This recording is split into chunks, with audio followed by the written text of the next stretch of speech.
नमस्कार मित्रांनो, आज आपण चर्चा करणार आहोत राज्यसेवा परीक्षेची तयारी. राज्यसेवेने जे नवीन पॅटर्न 2025 पासून लागू करायचं ठरवलेलं आहे त्याच्याबद्दल आपण पूर्ण डिटेलमध्ये चर्चा करू की टाइम मॅनेजमेंट कसं असावं, स्टडी स्ट्रॅटेजी कशी असावी आणि डिटेलमध्ये यावरती आपण बघूया काय काय.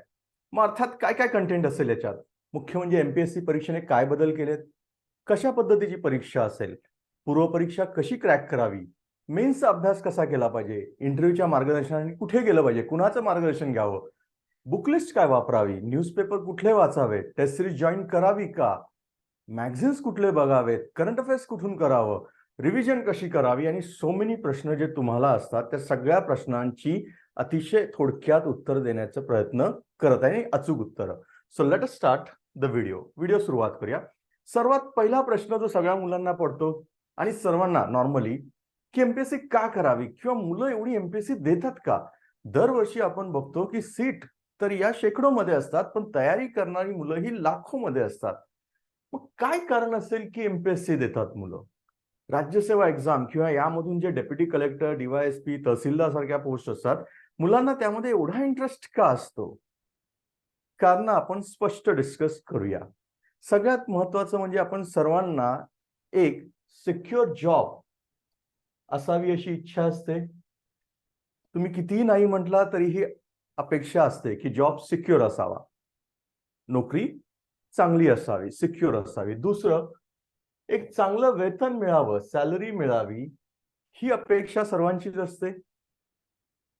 आणि तिसरं, समाजासाठी जर काही काम करता आलं, सोसायटीसाठी जर तुम्हाला काही काम करता आलं तर त्याची संधी देखील ही परीक्षा देते आणि अर्थात त्यामुळे समाजामध्ये एक वेगळं स्टेटस देखील तुम्हाला असतं. म्हणजे त्यातल्या त्यात जर बघायचं झालं की महाराष्ट्रामध्ये मला राहायचंय आणि पुन्हा मी रिपीट करतो, आयएएस होऊन तुम्हाला कदाचित महाराष्ट्राच्या बाहेर जावं लागू शकतं, पण डेप्युटी कलेक्टर, डीवायएसपी होऊन तुमचं पोस्टिंग हे महाराष्ट्रातच होतं. त्यामुळे मला महाराष्ट्रातच राहायचंय, मला सिक्युअर जॉब, चांगली सॅलरी असावी, सोसायटीसाठी काहीतरी काम करता यावं, एक चांगलं स्टेटस किंवा प्रेस्टिज असावं आणि अर्थात पॉवरही असतेच. मग या सगळ्या गोष्टींचं कॉम्बिनेशन जर तुम्ही बघितलं तर आजच्या घडीला तरी याला पर्याय आहे का. उत्तर नकारात्मक येतं आणि त्याच्यामुळेच बरीच मुलं एमपीएससीचं प्रिपरेशन करतात. म्हणजे त्यात काहीही चुकीचं नाही आणि कोविड नंतर तर यातल्या बऱ्याचशा गोष्टीचे अनुभव बऱ्याच जणांनी घेतलेलेही असतील. आय होप पहिल्या प्रश्नाचं उत्तर कळलंय की का तयारी करतात. पुढे मग परीक्षेचे टप्पे काय असतात. परीक्षा 2 टप्प्यामध्ये होते. एक पूर्वपरीक्षा आणि दुसरा टप्पा आहे मुख्य आणि मुलाखत. कोणी याला 3 टप्पे पण म्हणतात, 2 टप्पे आपण म्हणू. पूर्वपरीक्षा म्हणजे प्रिलिम्स ही क्वालिफाईंग आहे. याचा अर्थ काय, पूर्वपरीक्षेत पडलेले जे काही मार्क्स असतील त्याच्या फायनल टोटल मध्ये समावेश केला जात नाही. नीट ऐकून घ्या, केला जात नाही. मग फायनल स्कोर, फायनल रँकिंग कशावर ठरतं, तर मुख्य परीक्षा जी 1750 मार्काची आहे आणि मुलाखत जी 275 मार्काची आहे. म्हणजे तुमचं फायनल रँकिंग कशावरती ठरेल, 2025 पैकी तुम्हाला किती मार्क्स मिळतात यावरती. आणि एमपीएससीने हे बरचसे पॅटर्न यूपीएससी सारखंच केलंय. मग ह्याचा एमपीएससीच्या मुलांना फायदा आहे का, तर प्रचंड फायदा आहे. पण तो फायदा त्यांनी करून घेतला तर, आणि एमपीएससीने अर्थात तशा पद्धतीचे पेपर्स खरोखरच काढले तर. म्हणजेच काय, जर यूपीएससी पॅटर्नवरतीच एमपीएससीचेही पेपर्स यायला लागले तर अर्थात एमपीएससीच्या मुलांना यूपीएससी देता येईल आणि त्यामुळे पास होण्याचे चान्सेस जास्त वाढतील कुठल्याही एका एक्झाम मध्ये. सो फायदा नक्कीच आहे.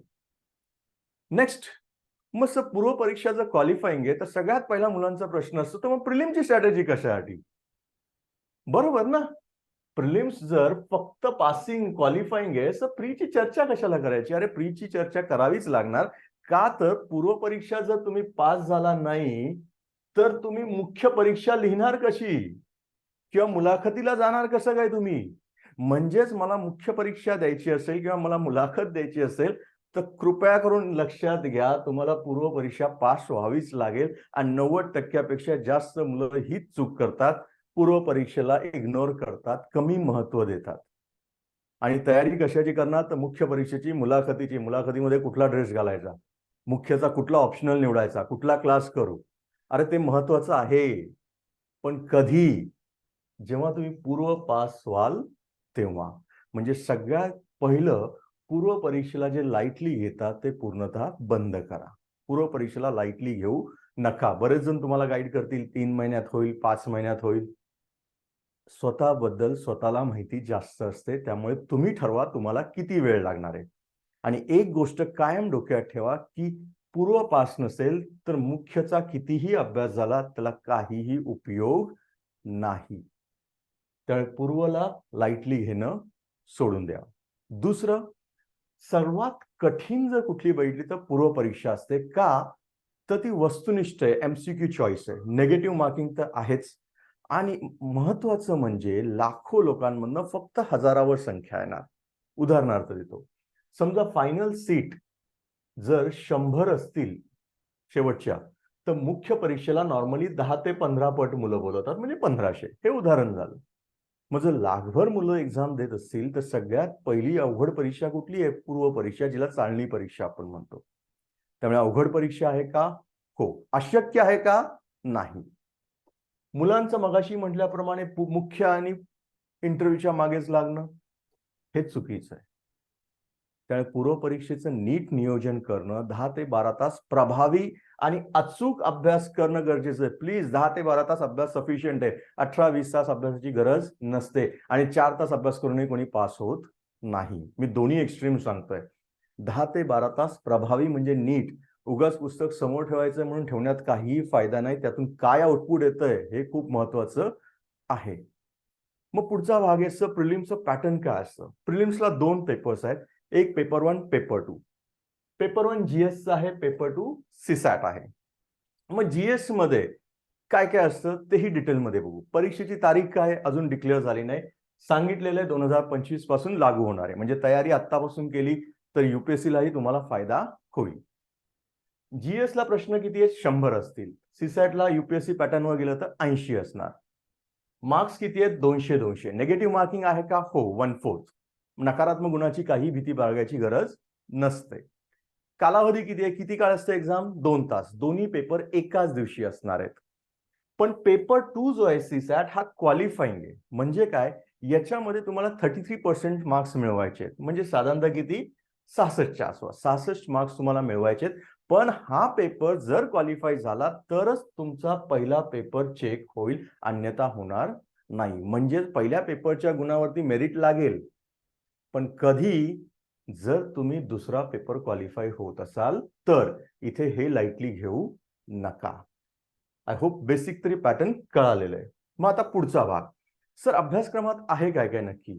अभ्यासक्रम सेम मी म्हटलं युपीएससी प्रमाणेच घेतलेला आहे. राष्ट्रीय आणि आंतरराष्ट्रीय घडामोडी, चालू घडामोडी, इतिहास, भूगोल, विज्ञान, राज्यव्यवस्था, अर्थव्यवस्था आणि पर्यावरण. त्यामुळे बघितलं तर या अभ्यासाचा फायदा सेम युपीएससीलाही होणारच आहे तुम्हाला. म्हणजे पेपर 1चा अभ्यासक्रम हा बराचसा या पद्धतीचा आहे. पेपर 2 हा सीसॅट आहे, क्वालिफाईंग आहे. मी पुन्हा सांगतो क्वालिफाईंग आहे सध्या. परंतु ती चूक करू नका की याला लाईटली घ्यायचं. बरेचसे चांगले स्टुडंट्स आम्ही युपीएससीत देखील बघितलेत आणि एमपीएससीत देखील बघितलेले, इव्हन आत्ताच्या पॅटर्नलाही, की सीसॅटला लाईटली घेतात. जीएस मध्ये ज्यांचा स्कोर 120 प्लस येतो युपीएससीला, पण सीसॅटला 60 ही मिळत नाही. त्यामुळे सीसॅटला लाईटली घेऊ नका. मग कसं क्रॅक करायचं वगैरे, तर अर्थात तेही आपण एक एक करून बघू. प्रश्नांचे प्रकार काय असतात? आता प्रश्नांचे प्रकार बघण्यासाठी मी सध्याचं पॅटर्न युपीएससीचं आहे त्याच्यातलं लेटेस्ट प्रश्न पत्रिकामधले घेतले. काही प्रश्न बघू आपण. काही वन लाइनर असतात, काही 2 स्टेटमेंटचे, काही 3 स्टेटमेंटचे, काही पेअर, काही असर्शन रिझन, काही मल्टिपल चॉईस. तुम्ही म्हणाल सर काय असतं नक्की? दाखवतो. लिसन. एक पुढे समोर प्रश्न लिहिलाय की what do mean by due process of law? Due process of लॉचा अर्थ काय? प्रश्नाचं कळणं तुम्हाला मी काही अपेक्षित धरत नाही. पण ड्यू प्रोसेस ऑफ लॉ आणि खाली काय दिलंय तुम्हाला? 4 चॉईसेस, म्हणजे 4 पैकी 1 निवडायचं आहे. चला, मला वाटलं ए बरोबर आहे. ठीक आहे, चलो. म्हणजे पहिला प्रश्न कुठल्या पद्धतीचा विडला? 4 पैकी 1 पर्याय बरोबर. वन लाईन, सरळ सरळ उत्तर, स्ट्रेट फॉरवर्ड.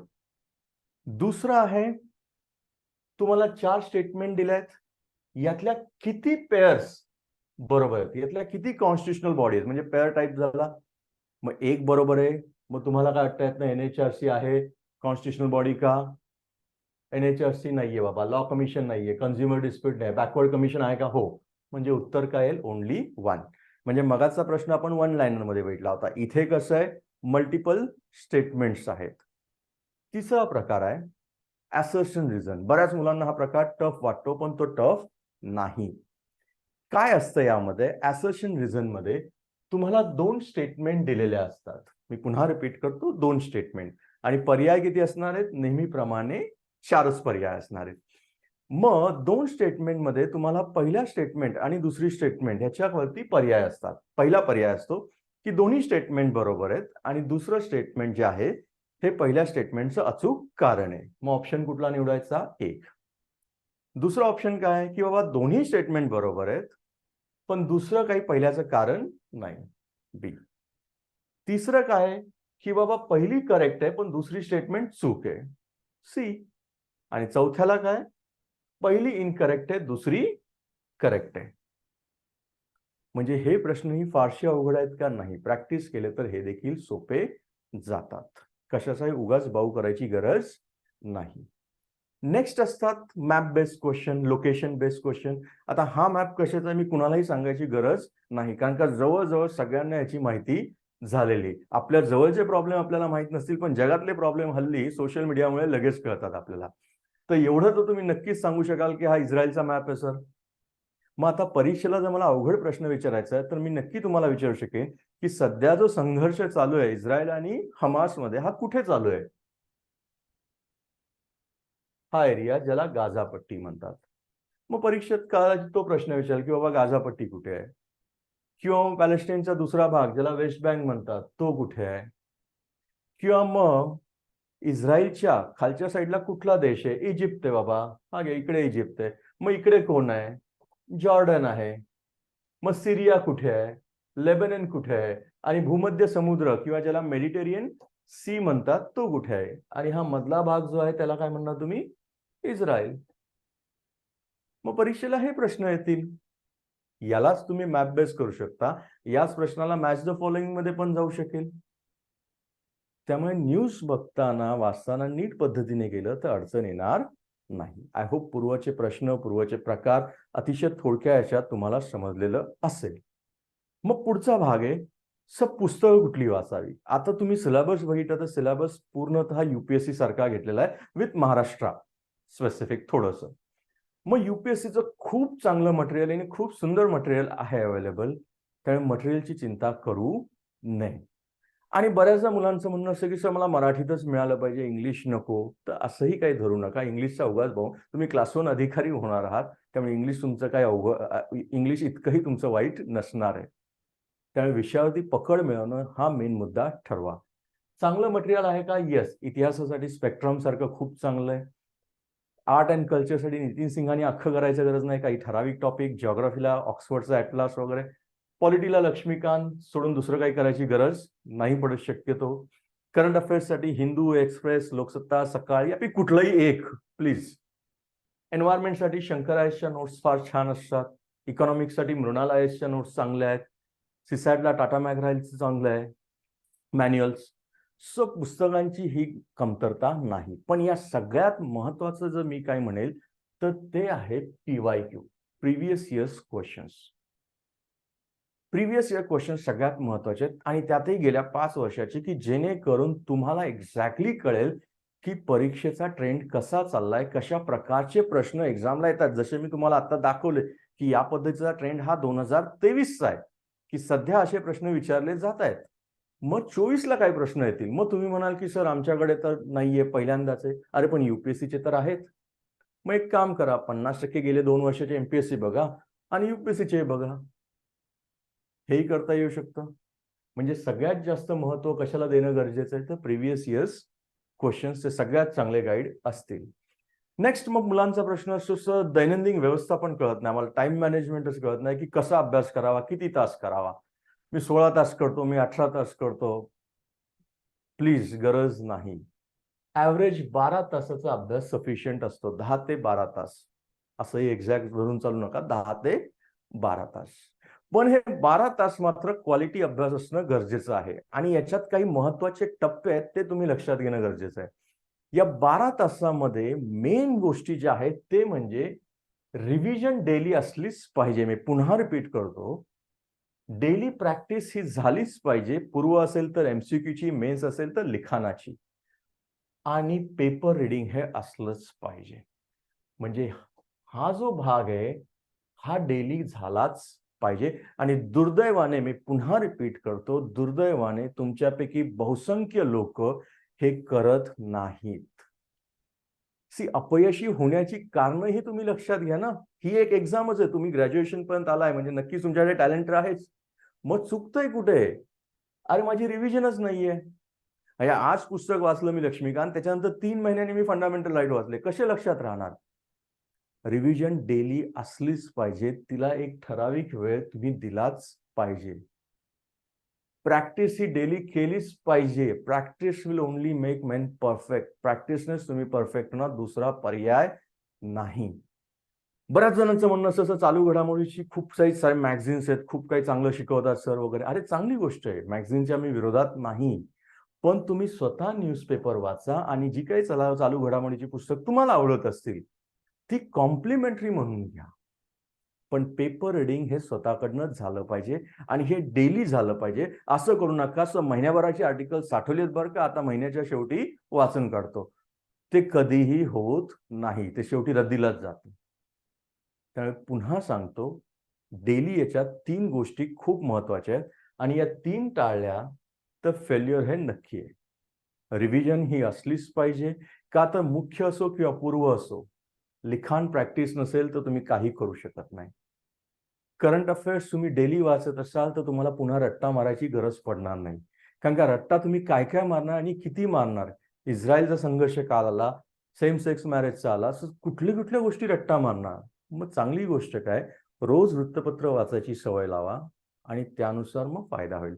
माझ्या टेलिग्राम चॅनलवरतीही मी पोस्ट करत असतो, इंग्लिश आणि मराठी 2 वेगळी आहेत. त्याचाही तुम्ही फॉलो करू शकता वाटलं तर. मग पुढचा भाग काय असला पाहिजे? ऑप्शनलसाठी काही ठराविक वेळ द्या. से फॉर एक्झाम्पल 3 तास सफिशियंट होतात आणि GS साठी 2 तास. आणि अर्थात क्लासेस, का तर क्लासेस असायलाच हवे किंवा नसायला हवे, तुमचा भाग आहे. क्लासेससाठी 2 तास, म्हणजेच मी 12 तास पकडले आहेत. याच्यात तुमचे क्लासेस पण पकडले आहेत, न्यूजपेपर रीडिंग पण पकडलेलं आहे. हे जर शेड्यूल केलं तर मला सांगा अडचण काय येईल? का तर ज्यावेळी तुम्ही प्रॅक्टिस करता त्यावेळी रिव्हिजन चांगली असेल तर क्वेश्चन सुटणार बरोबर. आणि रेग्युलर प्रॅक्टिस करण्यामुळे डेफिनेटली तुमचा जो ग्राफ आहे आन्सरचा तो हळूहळू वाढतच जाणार आहे. आणि रेग्युलर रीडिंग असल्यामुळे तुम्हाला रट्टा मारायची गरज नाही. न्यूजपेपरच्या सगळ्या गोष्टी तुम्ही फ्लोमध्ये मांडू शकाल, मुख्य परीक्षेत देखील. मग हे जर व्यवस्थापन केलं तर तुम्हाला अडचण येणार नाही, प्री आणि मेन्सला देखील. मग पुढचा भाग आहे सर, मुख्य परीक्षा कशी असते? लिसन, मुख्य परीक्षा, आता पूर्व परीक्षा तुम्ही क्लिअर झाला. मुख्य परीक्षेत 4 पेपर आहेत GSचे. GS1, GS2, GS3, GS4, ज्याला सामान्य अध्ययन म्हणतात. प्रत्येक पेपर हा किती गुणांचा आहे? 250. म्हणजे 4 पेपरचे गुण किती झाले? 1000. म्हणजे 250 गुणिले 4, GSचे मार्क्स आहेत 1000. ऑप्शनलला मार्क्स आहेत 500 आणि निबंधाला मार्क्स आहेत 250. ऑप्शनलला 250चे 2 पेपर आणि निबंध 250 मार्काचा. टोटल किती झाले? 1750. मग GS1 आणि GS2, GS3, GS4 मध्ये काय कंटेंट आहे? मी कृपया पुन्हा रिपीट करतो, जर तुम्ही नीट सिलेबस बघितला पूर्व आणि मुख्यचा तर 80%च्या घरात सिलेबस तुम्हाला ओव्हरलॅपिंग दिसेल. History, geography, culture, polity, governance, IR, economy, agriculture, science, हे सगळं पूर्वलाही होतच की, एक्सेप्ट एथिक्सचा भाग सोडला तर. म्हणजे GSचा बराच सिलेबस असा आहे तो पूर्व आणि मुख्यला तुम्ही एकत्रित अभ्यास चांगल्या रीतीने करू शकता. हार्डवर्क महत्वाचं आहे, पण स्मार्ट पद्धतीने केलं तर लवकर पास व्हाल. पंचवार्षिक किंवा 2-3 पंचवार्षिक करायची गरज पडत नाही. म्हणजे स्मार्ट वर्क खूप महत्वाचं आहे. मग मुख्य परीक्षेत मला काय महत्वाचं आहे? मगाशी म्हटल्याप्रमाणे उत्तर लेखनाचा सराव करणं गरजेचं आहे. म्हणजे रायटिंग स्किल करणं गरजेचं आहे. आणि रायटिंग कधी इम्प्रूव्ह होणार? डेली रिव्हिजन असेल तर. काही टॉपर्सचे आन्सर्स मिळाले तर उत्कृष्ट आहे, चांगली गोष्ट आहे, त्याला नक्की बघा तुम्ही. मग पुढचा प्रश्न असतो, टेस्टिस लावू का?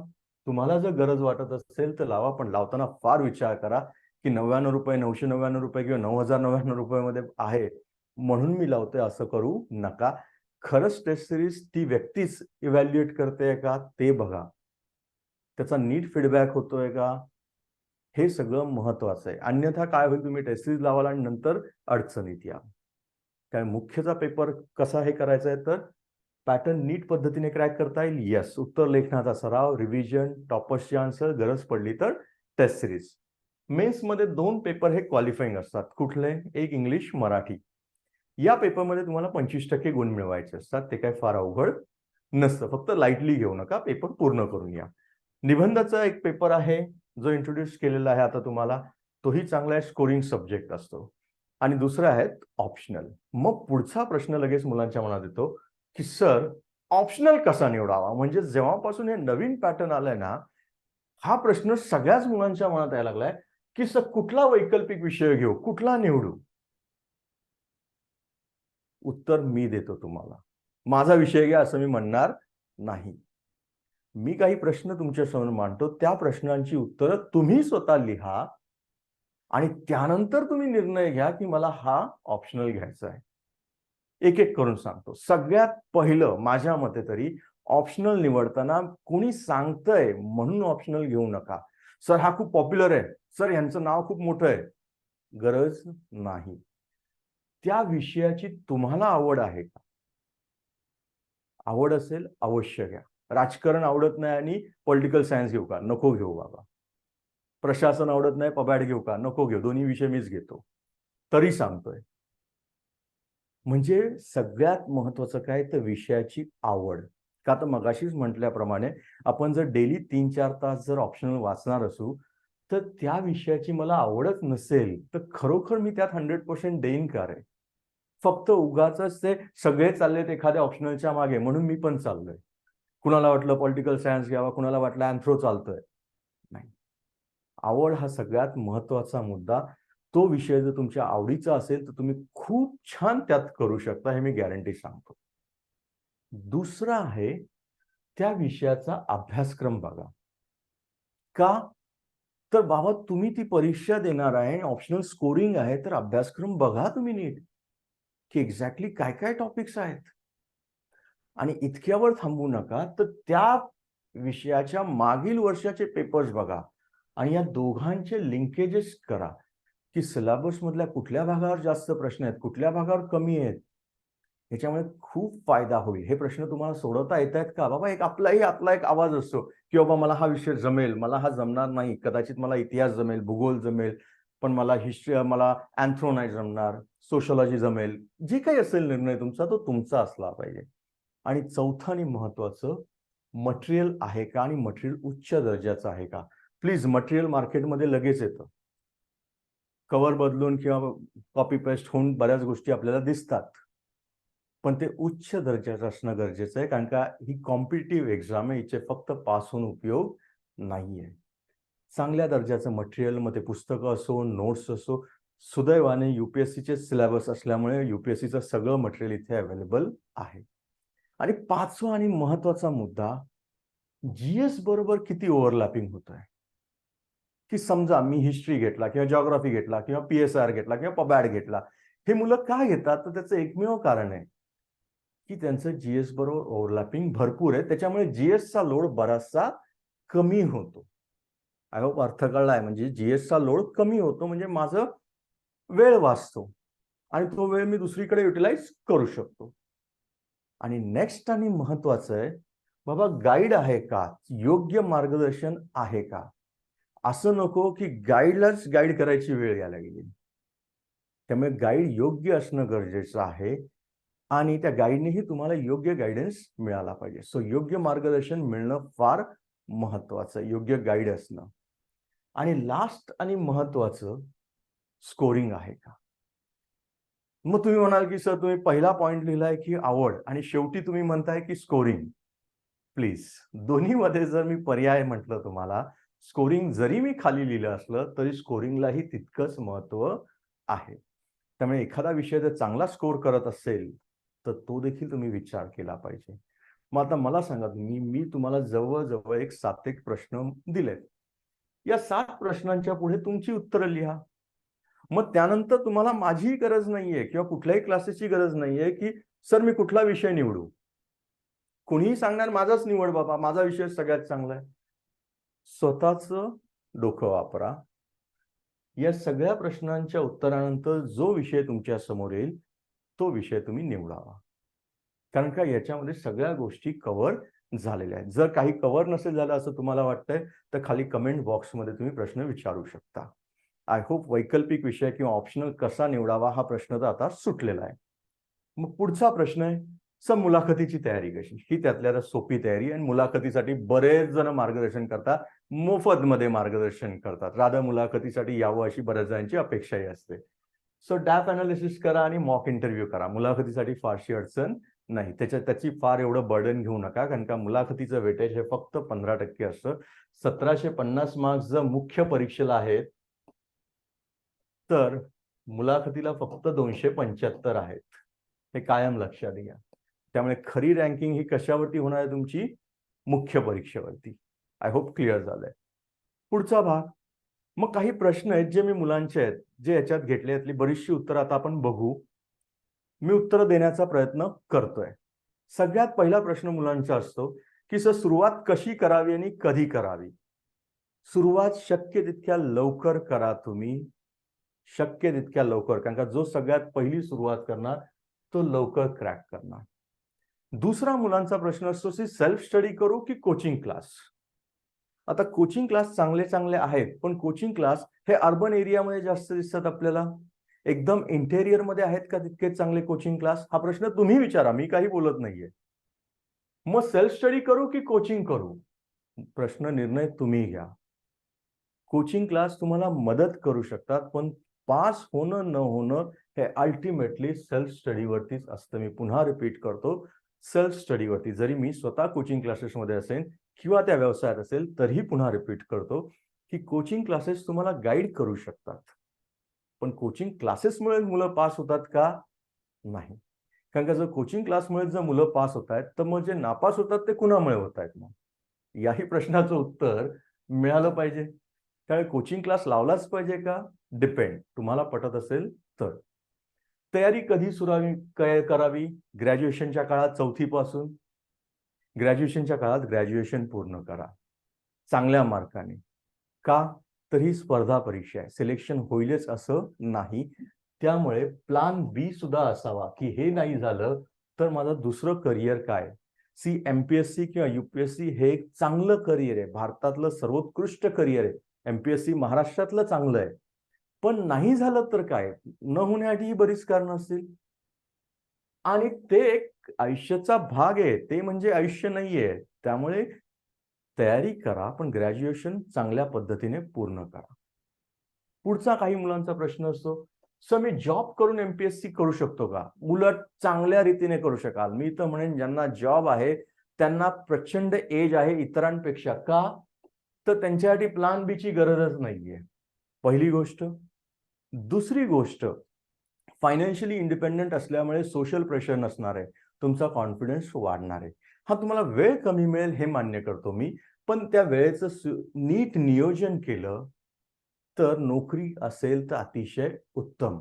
म्हणजे दोन्ही गोष्टी एकावी शक्य आहेत का? तर उत्तर होकारात्मक आहे.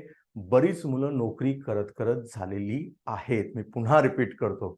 त्यामुळे ज्यांना वाटतं की 5 वर्ष द्यावी लागतात, 10 वर्ष, कोणी जर तुम्हाला असं गाईड करत असेल, अरे आत्ता आलाय 6 महिने तर एनसीईआरटी कर.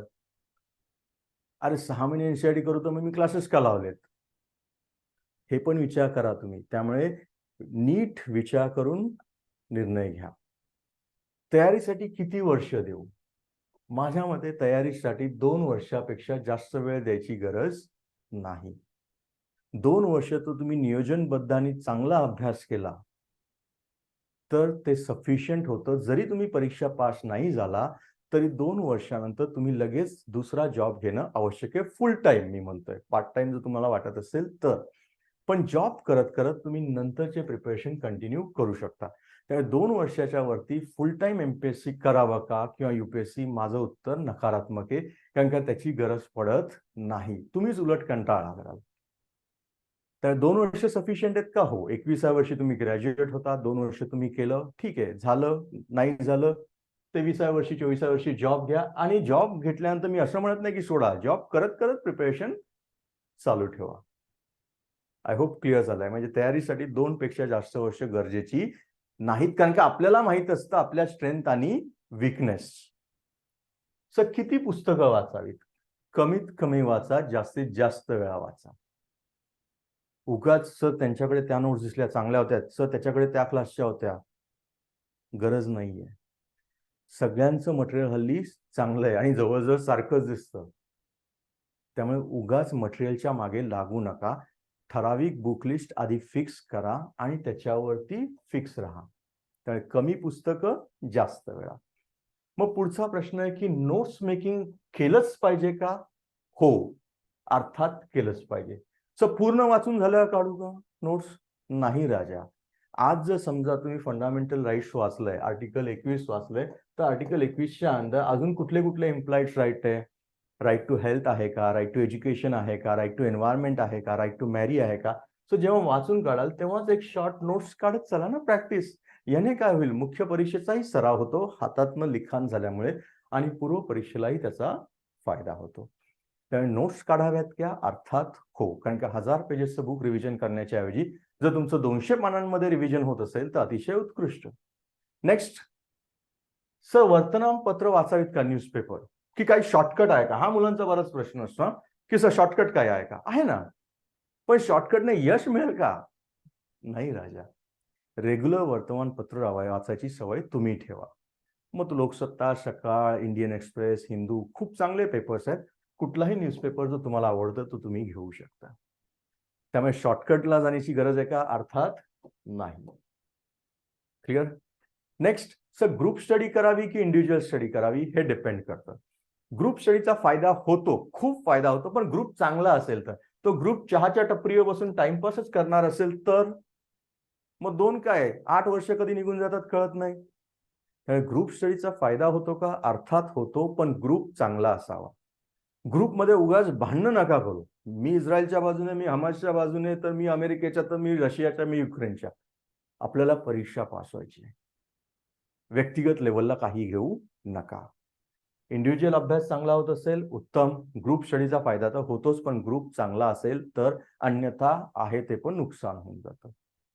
एवढा मोठा अभ्यासक्रम आहे कसा करावा? आतापर्यंत जे नियोजन सांगितले त्या पद्धतीने गेला तर अडचण येणार नाही. नेक्स्ट, सर मॉक टेस्ट लावावीत का? आणि कुठल्या लावाव्या? टेस्ट सिरीजचं भरपूर आहेत. ज्याने त्याने आपल्या स्ट्रेंथ ओळखाव्यात. कोणी पूर्व परीक्षेत वीक असू शकतं, कोणी मुख्य, कोणी दोन्हीमध्ये. अरे मग तुम्ही ठरवा. सर बाजूच्याने टेस्ट सिरीज लावली म्हणून मी लावू का? नाही राजा. तुला गरज आहे का? आणि सगळ्यात महत्वाचं, मॉक टेस्ट पेक्षाही महत्वाचं जे आहे ते आहे प्रिव्हियस इयर्स क्वेश्चन.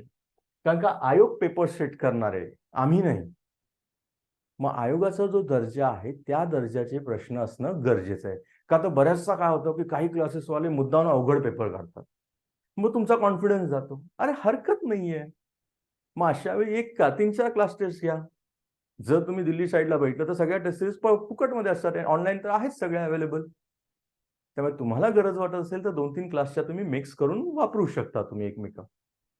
नेक्स्ट आणि महत्वाचं, असं एवढं सगळं जर केलं तरी बऱ्याचदा अपयश येऊ शकतं. मग काय करू? अपयश येतंय ह्याचा अर्थ सगळं संपलंय असं नाही. मी पुन्हा रिपीट करतोय. जर तुम्हाला पहिल्या अटेम्प्टला अपयश आलं, दुसऱ्या आलं, चौथ्या आलं, एक गोष्ट लक्षात ठेवा. मगाशी म्हटल्याप्रमाणे मी पुन्हा रिपीट करतो.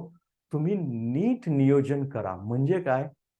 मी फक्त 2 वर्ष प्रिपरेशनला देणार आहे. 2 वर्षाच्या पलीकडे मी देणार नाही. हे पहिलं फिक्स करा. 2 वर्षात नाही झालं, मी जॉब घेत प्रिपरेशन करणार आहे. संपला पुढचा प्रश्न. सेकंड करिअर, घरच्यांचाही टेन्शन नाही. पुढचं, स्वतःशी प्रामाणिक राहा. ना तुम्ही म्हणाल की सर हे का? अरे कारण का तुम्ही मला काय सांगताय ते खरं खोटं हे मला नाही चेक करायचंय. शेवटी तुम्ही प्रामाणिक राहा की तुम्हाला इतिहास सोपं जातंय का पॉलिटी जातंय का जिओग्राफी जातंय, कुठे तुम्ही चुकताय. म्हणजे तुमचे वीक एरियाज तुम्ही शोधले पाहिजेत आणि त्याच्यावरती काम करा आणि पुन्हा लढायला सुरुवात करा.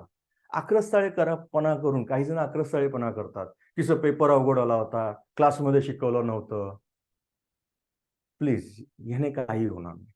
त्याच्यापेक्षा प्रामाणिकपणे आपल्या चुका मान्य करा आणि त्या चुका मान्य करून त्यातून कसं बाहेर यायचं याचं नियोजन करून पुन्हा लढा आणि पुढच्या वर्षी नक्की यशस्वी व्हाल तुम्ही. आय होप मेजॉरिटी प्रश्न मी कव्हर केलेले आहेत. मग येऊया शेवटच्या मुद्द्यावरती की सर कन्क्लुजन काय. तर पुन्हा मी रिपीट करतो, अभ्यास लवकरात लवकर सुरू करणं हे सगळ्यात महत्वाचं. परीक्षेचा पॅटर्न आणि अभ्यासक्रम नीट समजून घ्या. पॅटर्न काय, अभ्यासात काय काय येतं, अभ्यासाच्या आपल्या आपल्या योजना बनवा. प्रॅक्टिस प्रॅक्टिस अँड प्रॅक्टिस मध्ये प्रिलिमला एमसीक्यू, मेन्सला आन्सर रायटिंग. गरज असेल तर मॉक टेस्ट उच्च दर्जाच्या चांगल्या, उगाच काही घ्यायचं म्हणून नाही. अपडेटेड राहा. म्हणजे काय, इतरांपेक्षा आपण अहेड असणं गरजेचं आहे. लक्षात ठेवा, ही कॉम्पिटिटिव्ह एक्झाम आहे. म्हणजे इतरांकडे जे नॉलेज आहे त्याशी आपण चांगलं नॉलेज ॲक्वायर केलं पाहिजे. आणि सगळ्यात महत्त्वाचं, तुमचं आरोग्य शारीरिक आणि मानसिक दोन्ही हे चांगलं ठेवता आलं पाहिजे. कारण का एकाच दिवशी पेपर असतात. प्रिलिम्सचे 2, मेन्सचेही 2 पेपर, म्हणजे 6 तास लिखाण. प्रीला 3 आणि 3, म्हणजे एवढं जर तुम्हाला राहायचंय तर थोडंसं सायकोलॉजिकल पण तुम्हाला स्ट्रॉंग असणं गरजेचं आहे. आणि सगळ्यात शेवटचं माझं म्हणणं आहे, स्वतःच्या स्ट्रेंथ आणि वीकनेस ओळखा. खरंच मला एमपीएससी द्यायची आहे का? खरंच मला सामाजिक सेवेची आवड आहे का? खरंच मला समाजामध्ये वावरणं आवडतं का? की मला मंडे टू फ्रायडे जॉब हवा आहे, 9 ते 5च हवा आहे? हे तुमचे स्ट्रेंथ वीकनेस आहे, तुमचे स्वभाव आहेत. हे नीट ओळखा. या सगळ्यांची उत्तरं आल्यानंतर मग ठरवा की हा मला एमपीएससी करायचंय. आणि त्यानंतर घेतलेल्या निर्णयावरती फिक्स राहा आणि आज ज्या पद्धतीने सांगितलंय त्या पद्धतीने जर प्रिपरेशन केलं तर यश मिळायला अडचण जाणार नाही. रादर याबरोबर तुमचं यूपीएससीचंही प्रिपरेशन होईल आणि एकाच वेळी दोन्ही एक्झामला अपिअर झाल्यामुळे तुमचं सक्सेसची प्रोबॅबिलिटी डेफिनेटली वाढेल. आय होप राज्यसेवा नवीन पॅटर्न बद्दलच्या बऱ्याच गोष्टी तुम्हाला उलगडल्या असतील. काही डाऊट्स असतील तर नक्कीच कमेंट सेक्शन्समध्ये तुम्ही मांडू शकता. व्हिडिओ आवडला असेल तर लाईक, शेअर अँड सबस्क्राईब करा. Thank you very much.